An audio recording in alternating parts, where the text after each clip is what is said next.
Thank you for your interest in our 2022 Southwestern Psychological Association Convention talk. The title of our talk is Incidence, Consequences, and Mediators of Childhood Sexual Abuse in Community College Students. My name is Simber Lucas, one of the investigators on this study. The other investigators contributing to this research are Ginger Smith and Dr. Dawn Lucas. Who do you think is most likely to be sexually assaulted in the United States today? Most people's answers to this question is women, but this answer is incorrect. Although women are far more likely to be sexually assaulted when compared to men, about 6 times more likely, they are nowhere near as likely to be sexually assaulted as children are. Children are by far sexual assault's most likely victim, with nearly 70% of all reported sexual assaults, including assaults on adults, occurring to children 17 and under. Incidence rates of childhood sexual abuse are difficult to determine because of 2 reasons. Childhood sexual abuse is often not reported, and when it is reported, it is often reported months, if not even years after the incidents. And childhood sexual abuse is not uniformly defined. Even with these 2 difficulties, most experts agree that incidence of childhood sexual abuse is far greater than what is reported. Conservative estimates have between 1 in 20 and 1 in 4 children experiencing sexual abuse during their childhood. Whatever the incidence rate may be of childhood sexual abuse, without controversy, we can say the incidence rates are at epidemic proportions. And after all of us experiencing COVID in one way or another, we all know what epidemic proportions of the population look like. To put childhood sexual abuse in perspective, take a look at the number of children per 100,000 who've been hospitalized because of COVID. And take a look at the number of children per 100,000 who have cancer. Now take a look at the number of children per 100,000 who have been sexually abused. Let the comparisons of these proportions sink in for a moment. So what exactly is childhood sexual abuse? As previously mentioned, dependent on the source, childhood sexual abuse has different definitions. For example, here are the definitions of childhood sexual abuse from the Centers of Disease Control, World Health Organization, and the U.S. Department of Health and Human Services. Generally, definitional differences have to do with defining exactly what sex is and what age, developmentally speaking, consent is possible. The present study operationally defined childhood sexual abuse as a self-defined sexual experience with another person that occurred from birth to 17 years of age, in which the sexual experience was not agreed upon or the sexual experience was forced oral, anal, or vaginal intercourse, or the other person was 5 years or more older, or the other person was a caregiver. Research has found a variety of risk factors associated with childhood sexual abuse. That is, factors associated with putting a child in a situation in which they are more likely to be sexually abused. Some of these risk factors include being female. However, there are exceptions to this in developing countries where males are more likely to be sexually abused in childhood. Children in foster care, adopted children, stepchildren, physically or mentally handicapped children, and children who are psychological or cognitively vulnerable are more likely to be sexually abused. Also, poverty, single-parent homes, lacking an emotional support network, and having parents with mental illness or alcohol or drug dependency is associated with childhood sexual abuse. Childhood sexual abuse is traumatic and has significant potential consequences. When comparing children who have been sexually abused to children who have not been sexually abused, research has found short-term and long-term consequences of childhood sexual abuse. Short-term consequences include such things as genital bleeding, painful urination, running away, excessive nightmares, anger issues, and troubles in school, whereas long-term consequences include having unhealthy romantic relationships, alcohol and substance abuse problems, mental health issues, hypersexuality, depression, low self-esteem, and suicidal ideation. What is not as clear in the childhood sexual abuse research literature is whether the consequences of childhood sexual abuse can be mediated. Specifically, what factors, if any, allow for resilience, that is, few or no consequences of childhood sexual abuse occurring. Research studies have shown mediators related to the sexually abused person's inner resources, for example, coping skills, interpretation of experiences and self-esteem, and the sexually abused person's community resources, for example, church or school, and the sexually abused person's friendships and family relationships, and abuse-related factors. For example, the older the sexually abused person's age at the time of the abuse, the lesser the consequences. The purposes of our study were threefold. We wanted to extend what has already been reported in the research literature by measuring the incidence rates of childhood sexual abuse in a population, to our knowledge, has yet to be reported about, community college students. Additionally, we were interested in measuring the consequences associated with childhood sexual abuse in this population, and we were interested in measuring what may be mediating consequences of childhood sexual abuse in this population. The community college we measured was Northwest Vista College in San Antonio, Texas. Northwest Vista College is accredited by the Southern Association of Colleges and Schools. Northwest Vista College serves about 16,000 students per semester, of which about 25% of its students are full-time, 54% of its students are women, and about 64% of Northwest Vista College's students are Hispanic, 22% are white, and 6% are black. 406 students enrolled as part-time or full-time students at Northwest Vista College in the fall of 2021 served as participants in the present study. Participants were 18 years of age or older with a mean age of 24.2, and 75% of them identified as female, 22% as male, and 3% as other. We recruited the 406 students by asking Northwest Vista College professors to share a Qualtrics link with their students. Students may have received extra credit for their participation as determined by their professors. The anonymous Qualtrics links led to a digital survey. As approved by the Institutional Review Board of Northwest Vista College, participants read and signed an informed consent form before completing the survey. The digital survey was composed of 6 different types of questions: demographic, lie, reliability, childhood sexual abuse, consequence, and mediator questions. Except for demographic questions, questions were presented in random order to participants. Participants took about 23 minutes to complete the survey. The demographic questions asked about individual characteristics, like what's your current age. The lie questions confirmed participants were telling the truth when answering survey questions, and included questions like, if you found $5 that was not yours, but buried in your backyard, would you turn it in to the authorities? The reliability questions were paired questions, asking the same thing in 2 different ways, and confirmed participants were paying attention to all the survey questions, and included questions pairs like, riding a bike is more fun than rollerblading, and I would rather ride a bike than rollerblade.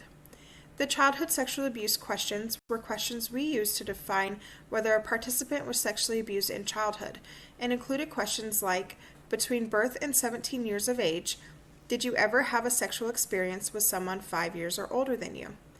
The consequence questions asked participants about factors retroactively associated with childhood sexual abuse, like, have you ever exchanged sexual acts for drugs?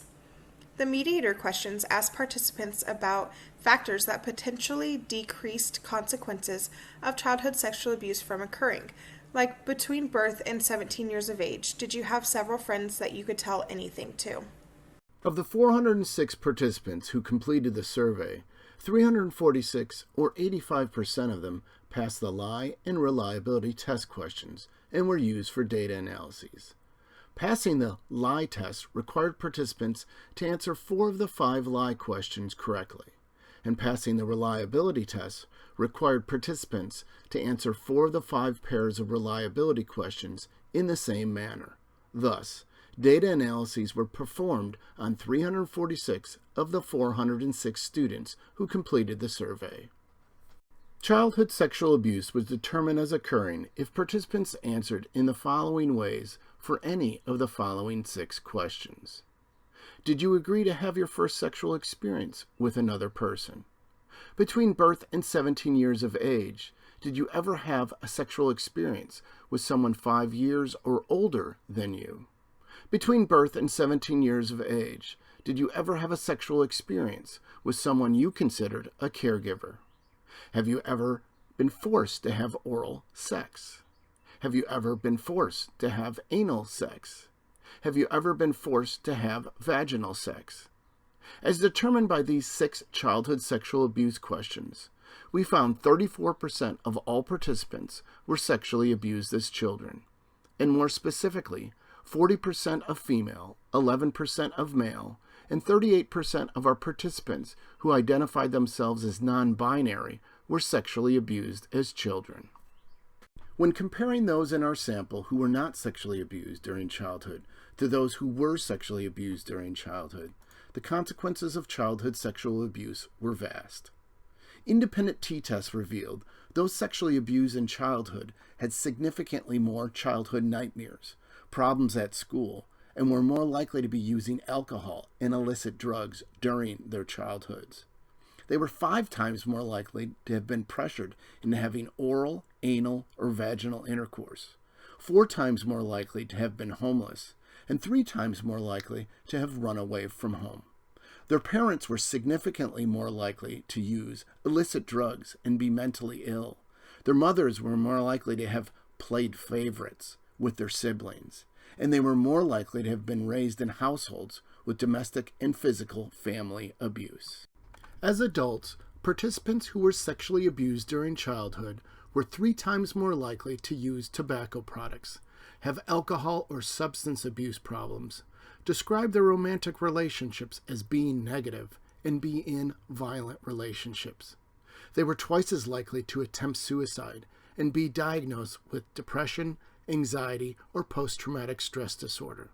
Lastly, participants who were sexually abused as children had more than twice as many sexual partners over their lifetimes, a mean of 10.6, when compared to participants not sexually abused as children, who had a mean of 4.7 sexual partners over their lifetimes. Using our sample of participants who were sexually abused during childhood, we statistically tested 19 different potential mediators, relationships, to 23 different potential consequences of childhood sexual abuse. Regression analyses found psychological counseling during childhood, perception of family life during childhood, perception of mother's and father's role in parenting during childhood, having several family members in which anything could be disclosed during childhood, having several friends in which anything could be disclosed during childhood, and being in the foster care system during childhood had the greatest number of statistically significant relationships. The consequences of childhood sexual abuse, most likely to be statistically predicted and therefore affected by the 19 potential mediators, were relationship with family during childhood, attempting suicide, perspective on life, forced drug use, and having nightmares during childhood. To our knowledge, this is the first study to systematically examine childhood sexual abuse in a community college. We found 34% of community college students and 40% of its females, 11% of its males, and 38% of its non-binary students were sexually abused as children. These percentages are substantially higher than the percentages reported for the general U.S. population, which is typically reported as being between 5 to 25%. We found the consequences of childhood sexual abuse for community college students can be vast and may include alcohol and substance abuse problems, having nightmares, having suicidal ideation, depression, anxiety, and post-traumatic distress disorder, being in unfulfilling or violent romantic relationships, having financial problems and being homeless, and having problems in school. While being sympathetic to the trauma they have suffered, ironically, most people write off those who have been sexually abused in childhood as having to suffer for the rest of their lives. But is this empirically true? The present study found this to be empirically false. Because all the consequences of childhood sexual abuse we measured were mediated by at least one factor. The factors mediating the most consequences were psychological counseling, perception of family life, perception of mother and father's role in parenting siblings, having family members in which anything can be disclosed, having friends in which anything can be disclosed, parents' mental health, being in the foster care system, and being interviewed by Child Protective Services. And the consequences of childhood sexual abuse most likely to be mediated were the person's relationship with their family, them attempting suicide, their perception on life, their forcible use of drugs, and them having nightmares. These results must be viewed relative to several limitations in this study. The first being how we gathered the participants to be a part of the study. Our sample was a sample of convenience relative to the professors who answered our emails and allowed their students to participate. The second limitation is because the survey was anonymous, we cannot 100% be sure all the participants were community college students.